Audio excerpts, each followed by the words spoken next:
Preletor do Senhor, Esther, glória, em nome de Jesus, está trazendo uma palavra aos nossos corações essa noite.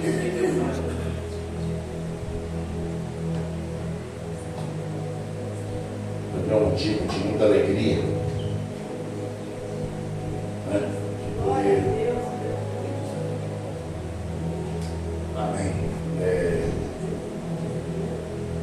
Vamos deixar o final, tá, Zé? Não esquenta, não. É uma honra, né? Ter você aqui mais uma vez para trazer uma palavra de Deus para vocês vidas. Coloque-se de pé, igreja, em nome de Jesus.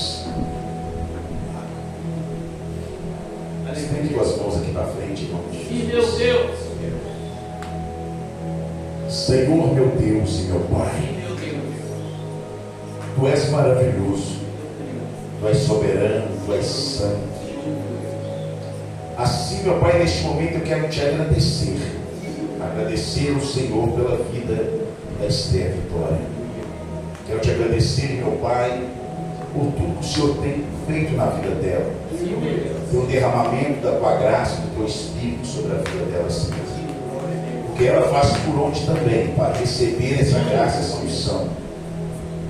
Está de graça para todos nós.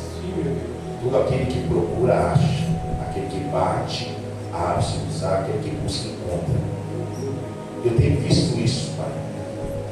Eu peço ao Senhor que, no nome de Jesus, use os lábios dela nessa noite, Pai. Tira todo o medo, toda a ansiedade, todo aquele frio na barriga. Que ela sinta-se, Senhor, no mais natural de todos os momentos que ela já ministrou aqui. Então fala conosco, Pai, através da Tua serva. E abençoa os passos dela, os caminhos dela. Livra ela, Senhor, de toda cilada do inimigo, de tudo aquilo que não presta, que não provém de Ti. Aonde a Esther for, aonde a Esther, Pai, for levar a Tua palavra, for levar o Teu louvor, Senhor. O que eu te peço, que ela nunca esteja só, que Teu Espírito Santo sempre a acompanhe, em nome de Jesus. Amém? Vocês podem aplaudir o Deus da vida de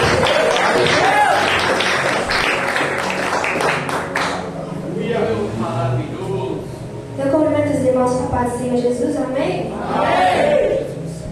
Desde já agradeço mais uma vez ter a oportunidade, o privilégio ao pastor Marco Aurélio pelo convite de estar aqui nessa noite. Mais uma vez tendo a oportunidade de falar sobre a palavra do Senhor, sobre o Evangelho de Cristo. E essa palavra que eu trouxe nessa noite é uma palavra que Deus ecoou muito no meu coração através de uma exortação que foi feita na minha vida, quando Deus usou uma pessoa para me corrigir. E desde então, do último culto também, a Heloísa falou um pouco sobre isso e aquilo ministrou mais profundo dentro do meu ser. E essa semana foi muito difícil porque eu não sabia por onde começar nessa palavra, eu estava bem perdida até ontem, mas graças a Deus o Senhor me ajudou até aqui. Eu quero te convidar nessa noite a abrir a sua palavra em Romanos 12:10. Hoje eu trouxe duas palavras para estar iniciando, mas primeiramente eu quero que você abra em Romanos 12:10. Aleluia. Aleluia. Glória a Deus. A mensagem de hoje é sobre nós estabelecermos o reino servindo, honrando o nosso irmão, honrando as pessoas à nossa volta, Sim, meu Pai. servindo ao nosso próximo, Sim, meu nos Deus. colocar como servos Sim, meu Pai. diante do reino de Oh, Cristo. glória a Deus. Romanos 12:10 Sim, meu Deus. vai nos dizer da seguinte forma: dediquem-se uns aos outros com amor fraternal. Prefiram dar honra aos outros mais do que a si próprios. Prefiram dar honra aos outros mais do que a si próprios. Quero te convidar agora a abrir na sua Bíblia 1 Pedro 4:10. Glória a Deus. Depois de Romanos, creio eu, antes de Apocalipse, bem lá no finalzinho.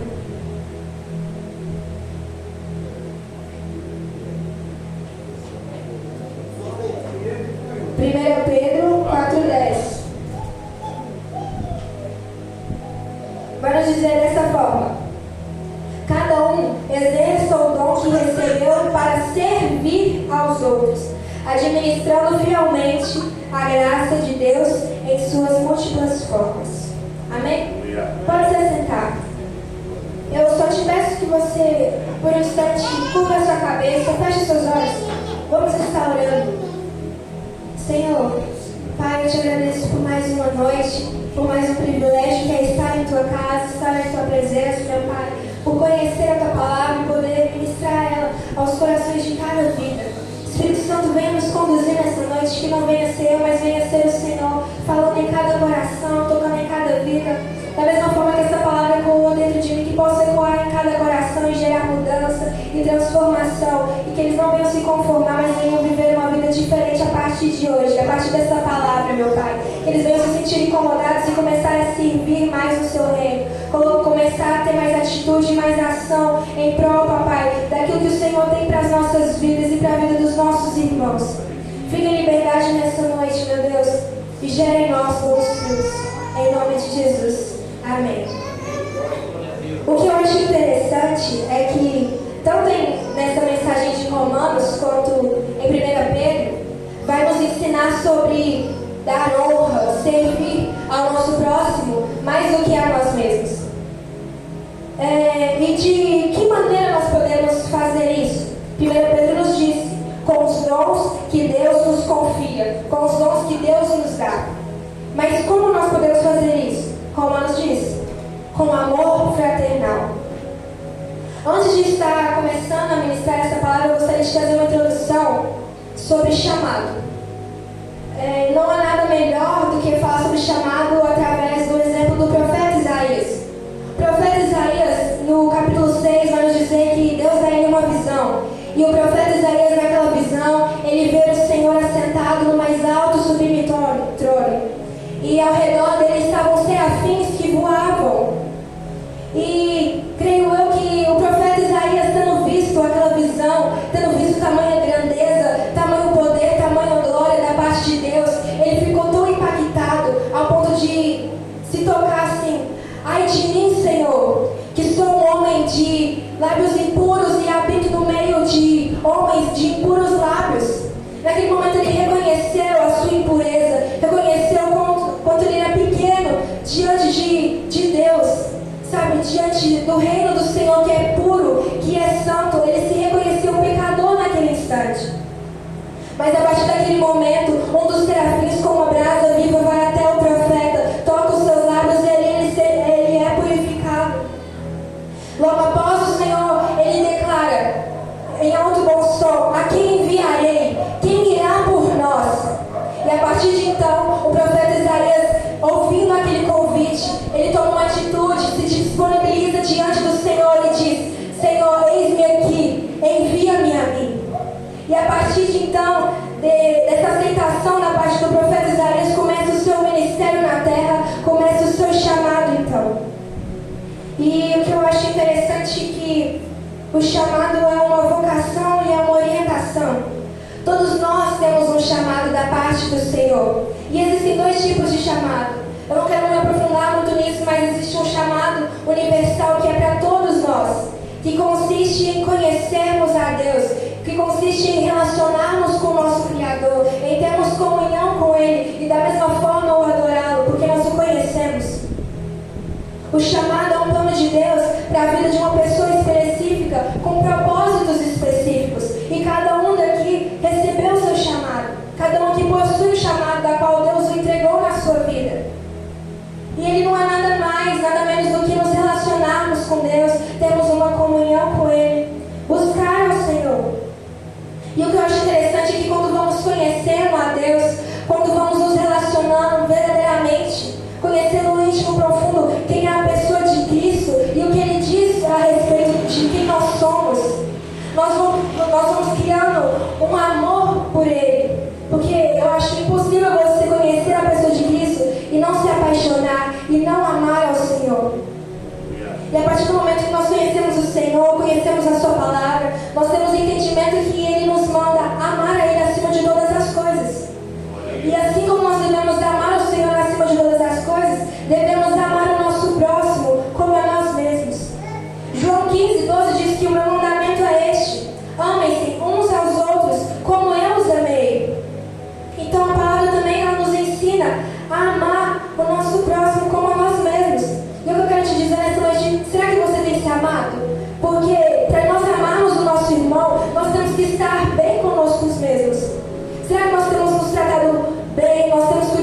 nós, zelado pelo nosso ser, zelado por nós. Se nós entendemos que nós somos templo do Espírito Santo, será que nós temos cuidado desse templo para que possamos amar e cuidar do próximo também da mesma forma?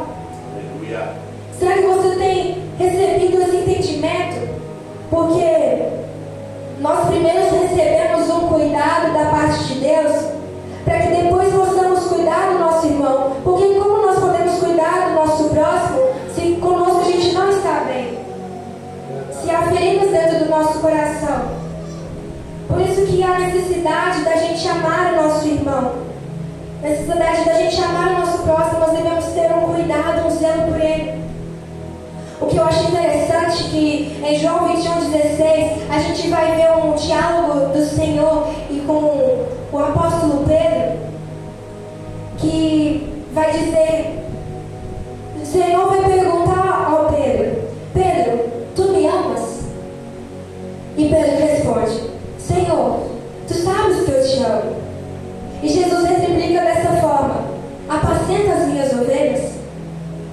Olha como isso é forte, como isso tem um poder enorme, poderoso. O Senhor está pedindo para Pedro cuidar das almas. A partir daquele momento ele não seria mais pescador de peixes, mas o Senhor pede para que ele se torne pescador de almas, que ele cuide das pessoas, assim como Cristo cuidou da sua igreja. Deus, ele nos convida a cuidar, a servir ao nosso próximo, a servir ao nosso irmão. O que eu acho interessante é que, por mais que a gente seja protagonista das nossas vidas, nós não somos donos dos nossos propósitos. Mas a gente tem que entender que o nosso propósito, ele não é sobre mim, não é sobre a Esther, não é sobre a minha vontade, sobre os meus desejos. Mas o meu propósito é sobre o Senhor. E além do Senhor, é sobre as ferramentas que Ele coloca nas nossas mãos para que possamos servir e cuidar do nosso próximo. Sabe, tendo entendimento disso, tendo entendimento de você cumpre um propósito a qual o Senhor depositou na sua mão. A partir do momento que você diz: eis-me aqui, Senhor, envia-me a mim. A partir do momento que você se disponibiliza, que você toma atitude diante do convite de Deus, será que você tem cumprido esse propósito que o Senhor te deu? Será que você tem exercido o seu ministério na terra? Será que verdadeiramente você tem cuidado das almas? Nós fomos criados para nos doar por meio dos instrumentos que o Senhor nos deu para abençoar vidas. Por isso, como que você tem reagido aos perdidos? Como você tem reagido às pessoas aí fora nesse mundo? Sabe, quando Deus chamou minha atenção, Ele falou dessa forma comigo: Esther, você possui uma bagagem, você possui conhecimento, você possui uma sabedoria da palavra. Mas por que você tem retido isso só para você? Por que você não tem disseminado essas coisas às pessoas ao seu redor? Por que você não tem espalhado desse conhecimento que você tem para as pessoas do seu convívio? Eu acho interessante que Mateus 28, do 19 ao 20, vai nos falar sobre a grande comissão. Qual é a grande comissão, Senhor? Ide, pregar o evangelho a toda criatura, fazer discípulos, batizando-os em nome do Pai, do Filho e do Espírito Santo. Que eu acho interessante que esse serviço na nossa vida cristã não é algo opcional, mas é um mandamento do Senhor. Porque como pode uma pessoa ter tanto entendimento, conhecimento da palavra do Senhor, ser transformada por essa palavra, ser moldada, viver uma transformação intensa pelas mãos do Criador e não querer compartilhar isso e não querer repartir isso com o próximo? Nós não podemos ser filhos egoístas que retêm, que guardam somente para si, mas nós temos que dividir com o nosso irmão. O Senhor nos manda: ide, pregar o evangelho a toda criatura. Que sentido faz nós termos alcançar uma sabedoria imensa, mas não podemos compartilhar isso com o nosso irmão? A gente tem que entender que o nosso ministério, ele não serve para nos tornar relevantes, mas para tornar os outros importantes e relevantes, porque não é sobre nós, mas é sobre as pessoas. Por isso, qual que tem sido o seu posicionamento diante dessa geração perdida, diante de uma geração movida pelo individualismo, onde ela é egoísta e narcisista. Sabe, o que você tem feito para mudar essas pessoas? O que você tem feito para mudar esse cenário? Será que você tem se posicionado? Será que você tem sido cristão em tempo integral ou somente dentro de 4 paredes? É algo que a gente deve se questionar todos os dias. Será que a gente tem cumprido o propósito de Deus para as nossas vidas? Será que nós temos feito o ID do Senhor? Muitas vezes a gente pode pensar, mas Esther, o mundo de hoje em dia está tão difícil, qualquer coisa que você fala, eles já acham ruim. Muitas vezes a gente pode até ter medo do cancelamento, mas a gente não pode deixar que nada se torne empecilho para que a gente faça a vontade do Senhor nas nossas vidas. A gente nem sempre vai agradar todo mundo, nem Cristo agradou. O que eu acho interessante é que nesses dias nos meus devocionais, eu estava lendo e algo falou profundamente no meu coração, que é: por que você tenta agradar? Por que você tenta buscar aceitação, validação de um mundo a qual condenou o seu Cristo?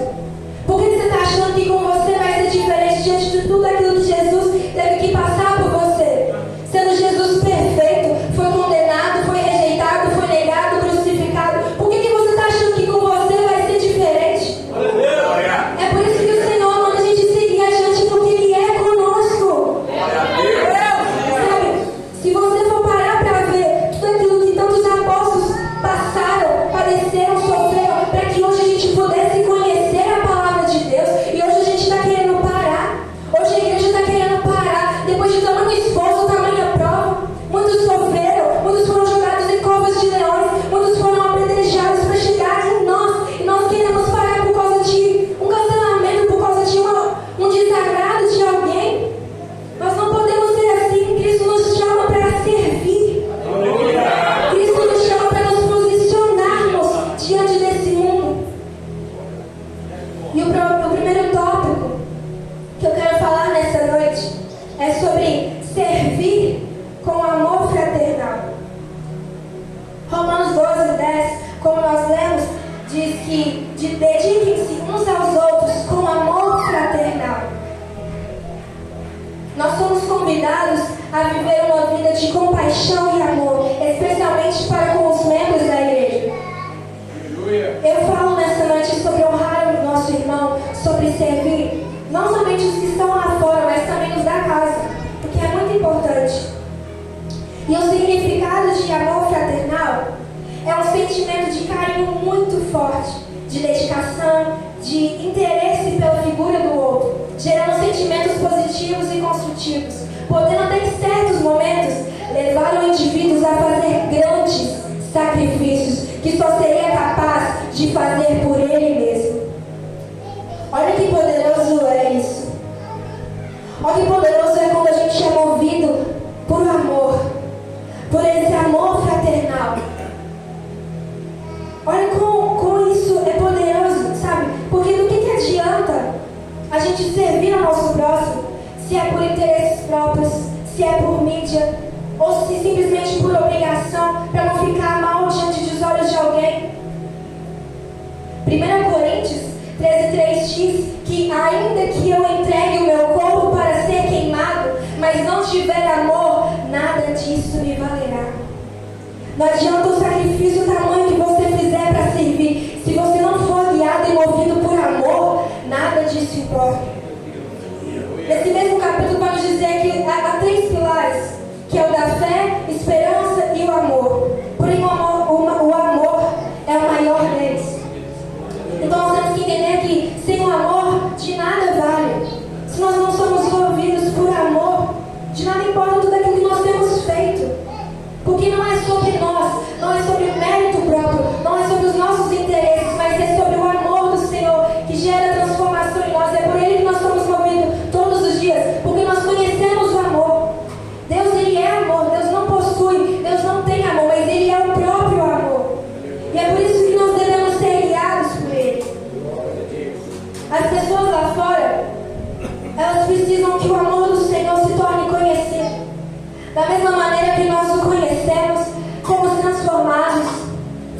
libertos por esse amor.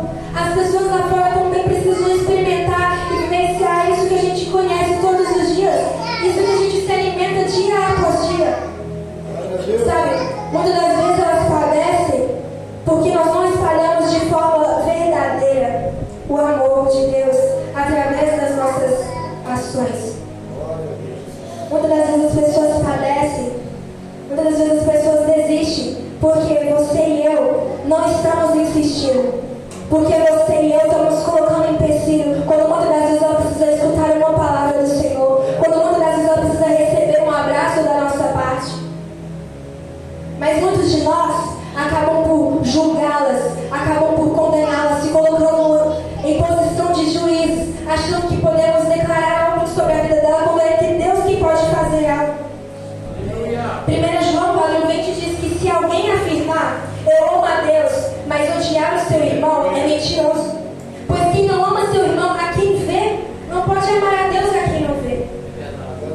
Do que adianta declararmos que amamos a Deus, se não temos sensibilidade suficiente para prestar atenção no nosso próximo, que precisa da nossa ajuda, que precisa de um socorro nosso? Eu acho interessante, muitos conhecem a história do bom samaritano. Muitos passaram ali, várias pessoas, mas nenhum tinha dado a devida atenção, nenhum tinha dado o devido valor, o devido cuidado, o devido zelo. Mas o bom samaritano, quando ele passou, imediatamente ele socorreu aquela pessoa.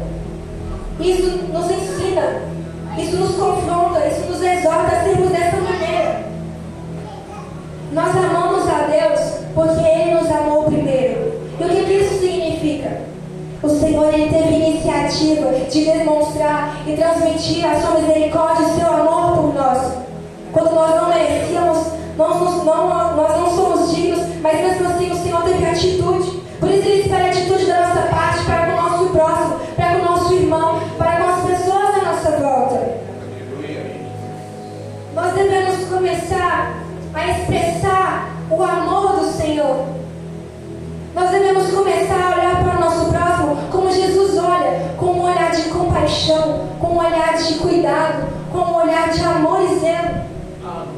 Será que ao menos nós temos olhado para o nosso irmão? Será que nós temos tido compaixão por ele? Sabe, a diferença entre nós e os perdidos é que nós conhecemos verdadeiramente a palavra do Senhor. É que nós conhecemos o seu Evangelho e nós somos mudados e transformados. Mas isso não significa que a gente é melhor ou superior a eles. Não. Isso significa que nós devemos ser canal de bênção, intercessores, devemos transmitir essa verdade para essas pessoas. Devemos buscar essa alma. O Evangelho, o Reino de Deus, ele não é sobre maior ou menor. João 13, 5:17 vai nos dizer um momento ali em que o Senhor está juntamente com os seus discípulos. Isso aqui é muito forte, porque Jesus ele declara a eles que ele haveria de lavar os pés dos discípulos. Só que Pedro, tendo ouvido aquela palavra, ele diz que não permitiria que o Senhor lavasse os seus pés. E Jesus declara que se ele não deixasse que ele lavasse os seus pés, ele não teria parte com ele. Então imediatamente Pedro diz: Pai, não lave somente os meus pés, como também a minha cabeça e as minhas mãos. E o que essa palavra quer nos ensinar? Naquela época era muito comum lavar os pés das pessoas, porque elas usavam sandálias abertas. E o chão de lá era muito empoeirado, era terra, não era arado, e por causa disso os seus pés viviam sujos. E normalmente quem lavava os pés deles era um servo que era considerado, sabe, não muito digno. Quem tinha essa atitude de lavar os pés daquelas pessoas não era digno, não era considerado uma tarefa muito digna.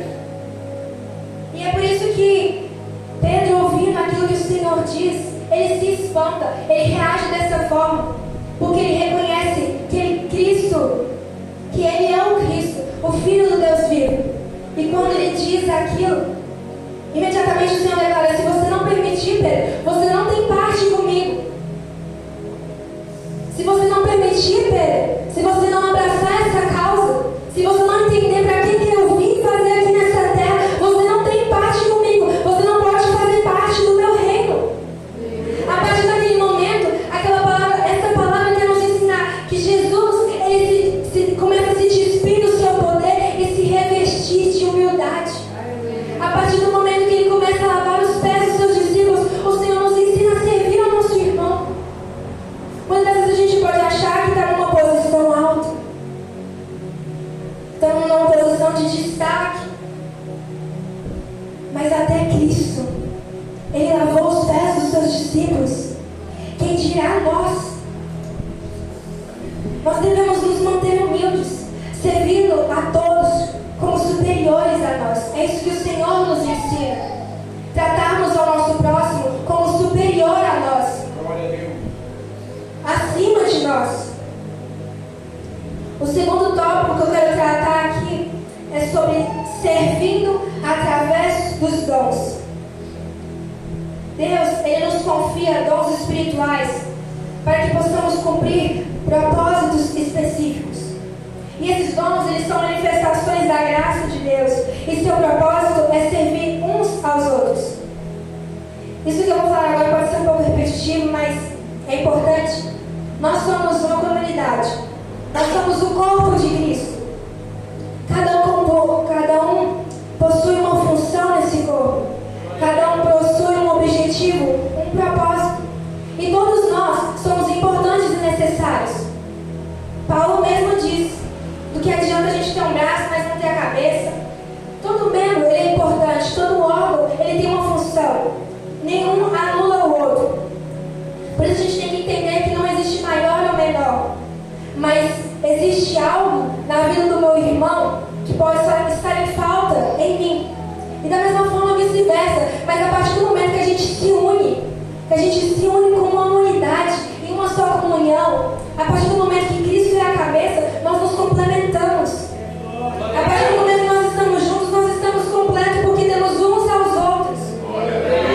E os nossos dons, saiba você que eles não são para a sua autopromoção.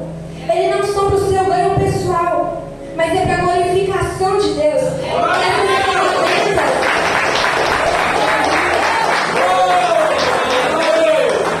Quando nós usamos esses dons fielmente, eles refletem o caráter e a graça de Deus, levando outras pessoas a adorá-lo e a honrá-lo.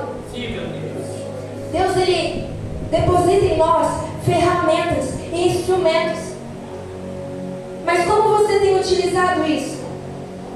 O que você tem feito diante disso? Como você tem utilizado as suas ferramentas? Será que você tem guardado elas numa gaveta? Ou será que verdadeiramente você tem utilizado elas para alcançar mais pessoas?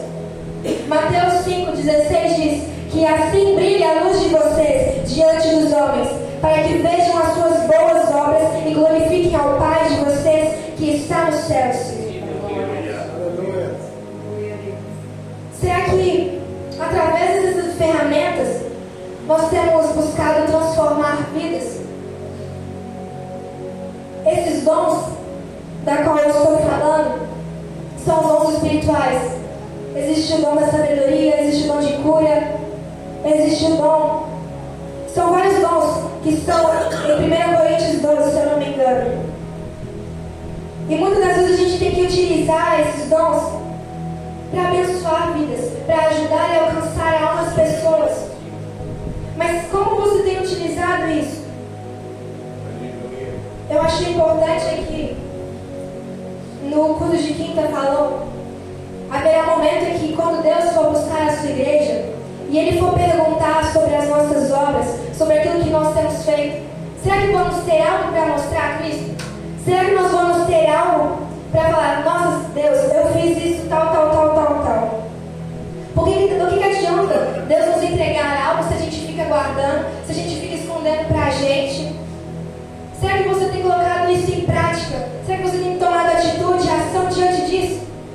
Será que você tem alcançado almas e vidas através disso que o Senhor tem depositado nas suas mãos?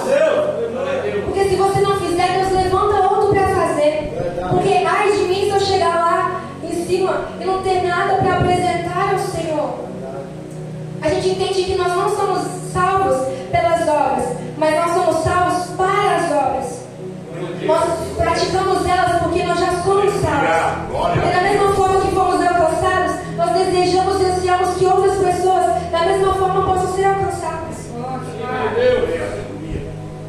Sabe, o cristianismo, ele é sobre esvaziamento, serviço e doação.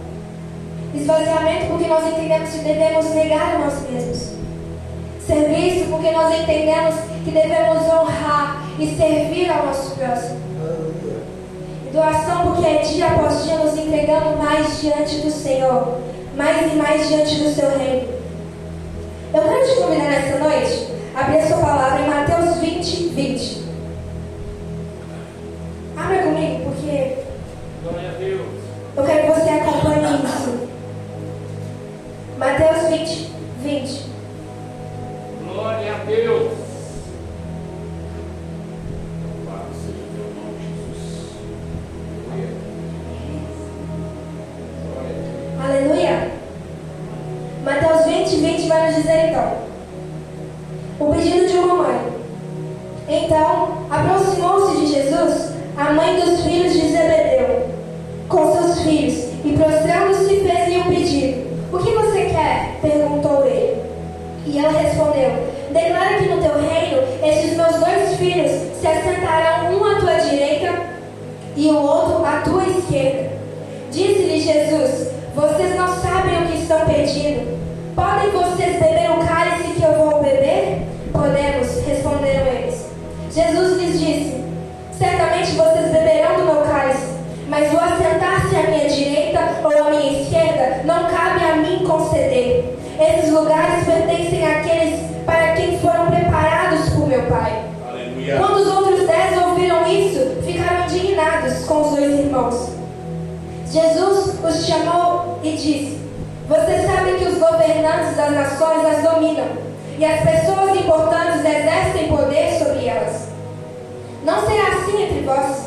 Pelo contrário, quem quiser tornar-se importante entre vocês deverá ser servo, e quem quiser ser o primeiro deverá ser escravo, como o Filho do Homem, que não veio para ser servido, mas para servir e dar a sua vida em resgate por muitos. O que essa palavra vai nos ensinar é que uma mãe, com um pedido muito ousado, foi diante de Jesus. E, para quem não sabe, esses dois filhos da qual ela faz esse pedido é João e Tiago. E no livro de Lucas vai nos contar essa mesma história. Por isso, quando vai relatar que os outros 10 se indignaram, está falando sobre os outros 10 discípulos. E a mãe de João e Tiago foram até Jesus fazer esse pedido ousado. Porque eu entendo que mãe tem um carinho muito forte para o seu filho. Quem não quer ver o seu filho se dando bem, indo bem, sendo bem sucedido? Mas aquela mãe teve uma ousadia de pedir ao Senhor algo que talvez não fosse da melhor maneira, porque talvez ela buscasse um reconhecimento para os filhos, mostrar um destaque diferente para eles. E por causa disso, Jesus ele declara que vocês não sabem o que estão pedindo. No versículo 25, Jesus os chama e diz: vocês sabem que os governantes das nações as dominam, e as pessoas importantes exercem poder sobre elas. O que isso quer dizer? Isso é a mentalidade do mundo. Qual é a mentalidade do mundo? A superioridade, o egoísmo e serem servidas. As pessoas que têm uma posição, um título, muitas das vezes elas visam ter visibilidade, visam coisas dos seus próprios interesses, agem muitas das vezes de forma narcisista, achando que são melhores do que os outros. E essa é a mentalidade que Cristo estava falando com os seus discípulos naquele momento. Muitas das pessoas, elas só querem coisas para o seu próprio bem, procuram fazer coisas sem olhar como as suas motivações, sendo boas ou ruins, mas desde que consigam vão alcançar os seus resultados. É isso que aquilo que Cristo queria ensinar. Só que no versículo 26 e 27, o Senhor diz que não será assim entre vocês. Pelo contrário, quem quiser tornar-se importante entre vocês, deverá ser servo. E quem quiser ser o primeiro, deverá ser escravo. Aleluia. João e Tiago, eles estavam buscando naquele momento alcançarem um lugar de destaque, um lugar renomado. Só que Jesus, ele nos ensina a mirar a grandeza do reino e não a mentalidade do mundo. E a grandeza do reino é o serviço, é se colocar pronto para servir ao nosso irmão, servir ao nosso próximo, a nos tornarmos servos. Lucas 22, 27 diz que: pois quem é maior, diz o Senhor, o que está à mesa ou o que serve? Não é o que está à mesa, diz o Senhor na visão do mundo. Eu, porém, estou entre vocês como quem serve. E é isso que o Senhor nos ensina, a nos colocarmos em posição de servos, a servir ao nosso irmão, a não fazer nada por interesses próprios, por vaidade, a não fazer nada por ambições, mas nos colocarmos humildemente nessa posição, porque nós entendemos que o maior é aquele que serve. Aleluia. Aquele que tem a oportunidade de servir ao seu irmão. Essa é verdadeiramente a melhor parte. Filipenses 2, 3, 4 diz que nada façam por ambição egoísta ou por vaidade, mas humildemente considerem os outros superiores a si mesmos. Cada um cuide não somente dos seus interesses, mas também dos interesses dos outros. Quando a gente aprende aqui a considerar os outros superiores a si mesmos, a Bíblia não está mandando a gente se considerar inferiores, mas considerar o nosso irmão superior. Por isso significa que o nosso valor, ele nunca é diminuído. A visão do mundo é que aquele que é superior, que possui o superior e o inferior. Mas a Bíblia nos ensina a considerar o nosso próximo a superior a nós, para que possamos nos dedicar a honrar Ele dia após dia, a cuidar dele dia após dia. E no reino do Senhor, nós devemos nos posicionar como servos, servir a Cristo. Servir é a expressão máxima do caráter de Cristo. Servir é a expressão máxima do caráter de Deus. Porque o versículo 28 vai nos dizer que como o Filho do Homem, que não veio para ser servido, mas para servir e dar a sua vida em resgate por muitos. Nós somos discípulos de Jesus. Nós somos discípulos de Cristo. E Ele nos ensina a importância da gente se doar ao nosso irmão, sem buscar reconhecimento, sem buscar grandeza, sem buscar visibilidade. Fazemos isso porque nós amamos, fazemos isso porque temos um coração disposto, aberto, que se dedica dia após dia a seguir a vontade do Senhor. Servir é entender que você se desgasta para resgatar almas, mas a dedicação da sua parte, a esforço da sua parte. E o que eu acho lindo é que em Filipenses, capítulo 2, versículos 5 a 8, diz que seja a atitude de vós a mesma de Cristo Jesus, que embora sendo Deus, não considerou que o ser igual a Deus era algo a que devia apegar-se, mas esvaziou-se a si mesmo, vindo a ser servo, tornando-se semelhante aos homens. E sendo encontrado em forma humana, humilhou-se a si mesmo e foi obediente até a morte, e morte de cruz. Glória a Deus, aleluia. Como imitadores de Cristo, nós entendemos que devemos honrar o nosso irmão, mesmo que seja necessário fazer sacrifícios, mesmo que seja necessário nos humilhar, porque Deus ele exalta aquele que se humilha. Aleluia.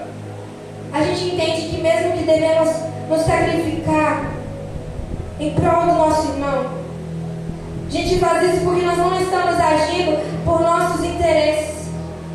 Antes nós estamos negando o pensamento de primazia, de estarmos em primeiro. Cristo, Ele é um padrão a ser seguido. Cristo, Ele abriu mão da sua forma de quem Ele era e veio como um homem sobre a terra para nos servir. Você entende quão poderoso, quão grande é isso? O Deus que você serve, o Criador de todas as coisas, que tem tudo sob o domínio da palma das mãos. Ele abriu mão de quem Ele era para se tornar homem, descer nessa terra para servir cada um de nós, para se sacrificar e se humilhar por cada um de nós. Ele foi obediente até morte, e morte de cruz. Por isso, será que, por que você tem achado tão difícil servir ao seu irmão, se dedicar ao seu próximo? Olha tudo que Cristo fez por nós. Olha toda a trajetória do Senhor na terra. Isso é forte. Nós precisamos desenvolver a cultura do reino, que é servir. Sabe o que eu acho interessante? É que quando eu estava estudando, eu não lembro exatamente qual versículo que era, mas estava falando sobre uma parábola que falava exatamente sobre o reino do Senhor, que Ele em breve voltaria e que por isso nós devemos estar preparados. Eu provavelmente não vou conseguir achar essa parábola agora, mas ela é muito forte, porque fala que da mesma forma como Cristo nos serviu quando Ele estava aqui na terra, quando Ele for buscar a sua igreja, estivermos assentados juntamente à sua mesa, Ele irá novamente nos servir. Aleluia. Então não foi algo por um período, não foi algo momentâneo, temporário, mas da mesma forma como estivermos lá em cima juntamente com o Senhor, assentados à mesa, Ele irá nos servir. Quão lindo que isso é, quão poderoso isso é, o Deus a qual nós... É muito forte, é muito poderoso. É muito lindo ao Deus a qual nós servimos, o Deus a qual nós buscamos todos os dias. Tudo que Ele faz por nós, tudo que Ele faz em prol da sua igreja, em prol da sua noiva. E para finalizar, eu gostaria de estar lendo Colossenses 3, 23 ao 24, que vai nos dizer assim: tudo que fizerem, façam de todo o coração, como para o Senhor, e não para os homens, sabendo que receberão do Senhor a recompensa da herança. É a Cristo, o Senhor, que vocês estão servindo. O que eu entendo com isso é que a intenção do nosso coração deve ser agradar a Deus, porque nós não estamos fazendo nada para nós mesmos, nada para o nosso próximo, mas tudo que fazemos é para honrar, é para glorificar e exaltar o nome de Cristo. Por isso nós devemos agir em tudo que fizermos com excelência, dando um bom testemunho, nos dedicando dia após dia ao Senhor. Por isso entenda nessa noite que o que você faz não é para você, não é para o seu irmão, mas é para Cristo, é para glorificar e exaltar o nome de Deus. Eu convido você a ficar de pé nessa noite. Sim, meu Deus. Vamos agradecer mais uma vez ao Senhor por essa palavra. Sim, meu Pai. Pai, eu te honro, te glorifico e te agradeço por essa palavra ministrada em nossos corações. Aleluia, Jesus. Que possamos todos os dias, meu Deus, nos revestir de humildade. Que possamos buscar cada dia mais sermos movidos pelo amor, Deus. Não fazendo nada por interesses próprios, por obrigações, mas servir ao nosso irmão, porque é isso que nos agrada, é isso que nos faz feliz. Porque nós entendemos que essa é a expressão do seu caráter. É servir as pessoas, é dar honra ao nosso próximo, é o considerar superior a nós, dedicando-se a Ele todos os dias. Que possamos cuidar do nosso irmão que está lá fora, tudo daqueles que estão aqui dentro, Jesus. Que possamos continuar o nosso ID, fazendo discípulos, pregando pregando o seu evangelho, buscando alcançar criaturas e almas para o seu reino, Deus, fazendo boas obras, falando sobre as suas boas novas para cada um dos seus filhos, meu Pai. Em nome de Jesus, que essa palavra possa confrontar e transformar o nosso ser todos os dias, dia após dia, Senhor. Estabeleça em nós o teu reino, estabeleça em nós a tua vontade, Senhor. Guia, nos conduza. Eu te agradeço por essa palavra, que verdadeiramente ela possa ter gerado uma transformação em cada coração. Ela possa ter alcançado cada um. Assim eu oro, te agradecendo. Amém. Aleluia.